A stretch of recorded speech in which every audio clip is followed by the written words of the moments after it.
Hey everyone, welcome back to the channel. It's Paul here at Northwest Indoor Golf, and today I've got a video to help you get the most from your custom fitting on all of your new equipment for 2021.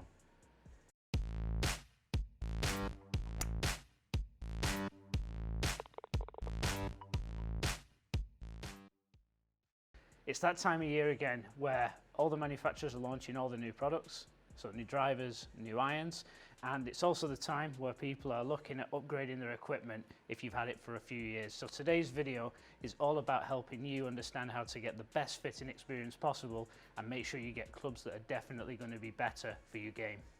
So tip number one, try before you buy. Obviously with the pandemic going on, our shopping habits are changing, but just in the same way as you wouldn't buy a car without test driving it, you shouldn't buy golf clubs without testing them first. There's facilities up and down the country from both retail, pro shop and specialist fitting centres just like we have here, which help you get the best golf clubs for your game. With golf clubs costing now almost £1,000 for a set of irons, up to £500 for a driver, you want to make sure that that investment is definitely going to give you the full value. Tip number two, use a launch monitor. And whilst I don't expect you to have your own launch monitor, the reality is that most retailers, pro shops and fitting centres are using some sort of technology to analyse your swing or your golf clubs. And the same should apply when you're buying new clubs for yourself. So there's launch monitors from different brands. You've got Trackman, Foresight and FlightScope, just to name a few. And the reality is that you need some data to properly validate your fitting. There's so many different iterations of head and shaft that actually marrying those up without tracking the variables and the differences between them makes it incredibly difficult to make an educated decision. So tip number three, use a decent golf ball. The reality is not all golf balls are created equal, and you will see that reflected in the price when you go into a golf store and see them ranging from £9.99 a dozen all the way up to £50 a dozen. And whilst I'm not saying that you should get fit with a top of the range golf ball, you should at least be using something that is designed for proper play. And what I mean is, you've got range balls and proper golf balls, which are in a completely different category. Range balls are designed to be hit many times and last as long as possible. They're washed almost daily, they're hit almost daily, and they actually have quite a rough life. So they're designed to be hard wearing and not for ultimate performance. So today I'm going to do a little test with both a range ball and a premium ball, just to give you an idea of the difference and what you can expect if you're having a fit-in with a range ball versus a premium ball. So I've got a couple of different golf balls, the Strixon Z-Star, which is my current ball of choice, and I've got, according to the box, a two-piece full flight premium range ball. The brands are relevant. This is something I've seen similar across a whole host of range balls, but I have a few of these available and brand new condition, so there's no excuse with wear and tear. And I'm going to compare both of these balls using both a 7-iron and a driver, the two most common clubs you would get fit with, just to see if there's any difference. So let's jump over and hit some shots, starting with 7-iron, and then we'll jump into the driver. So rapid fire comparison, this is my 7-iron, I'm hitting the premium ball. Let's compare. Pretty good start. I'm going to try and keep these swings as similar as possible so the test is fair. If there's any real horrible shots, I'm going to take those out. That was a pretty good start.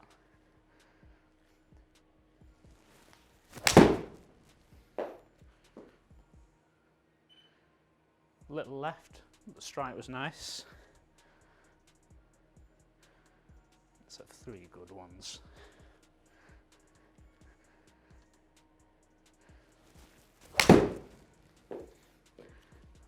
Little thin, but again I'd take that on the golf course.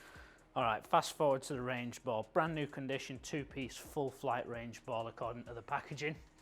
Same 7-iron, we're going to target the same swing speed at around 89-90 miles an hour.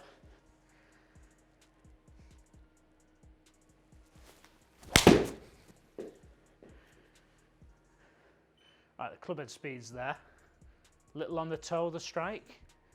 Ball speed is down. Ball speed is down nearly 15 miles an hour. Backspin is up. And the difference in the carry distance is almost 30 yards. 30 yards. Okay, let's see if we can get this a little bit more at the centre of the club.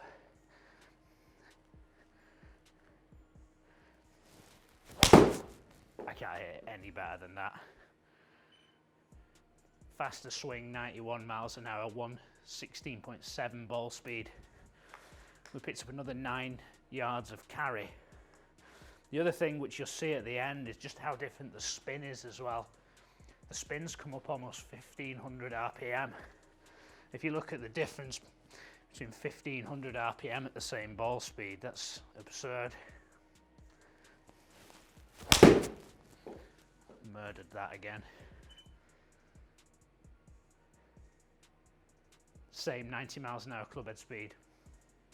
115 on the ball speed, 156 carry, spin rate up at over 7,000 RPM. So let's test the driver. All right, golf course swings with the driver now. I'm not going to try and murder these. These are just going to be what I would call fairway finder balls. So let's have a see what the driver looks like with the premium ball. Little thin, decent speed. Spins peaked up a touch, but that was thin.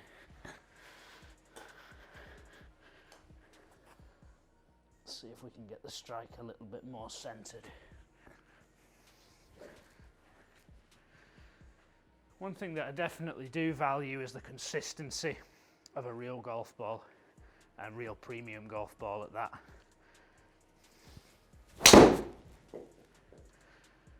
Pretty good. Lovely. A little bit higher up the face. Still not perfect. And again, still at that 110 clubhead speed.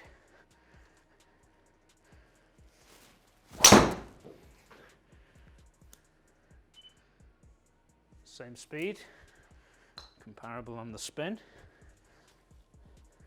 So one last one.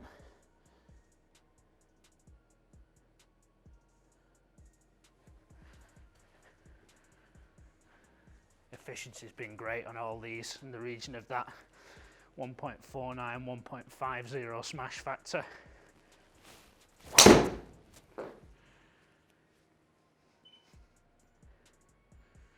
think we're averaging out at just over the 300 yard mark total on those. All right, so last ball, this is the range ball now. I'm going to give these the same clubhead speed. Let's see how these compare. The sound is so different, that's actually pretty deafening. Same speed, ball speed 153. That's a 12 miles an hour drop for anyone who wasn't paying attention. Spin rate's gone up again, 254.9 yards carry. Dear me. 157 ball speed. Hit that a little in the toe, a little high, same club speed, but that's geared the ball down. It's still spun at like 1800 RPM, but that's hit the ground at 250. Right, one last one.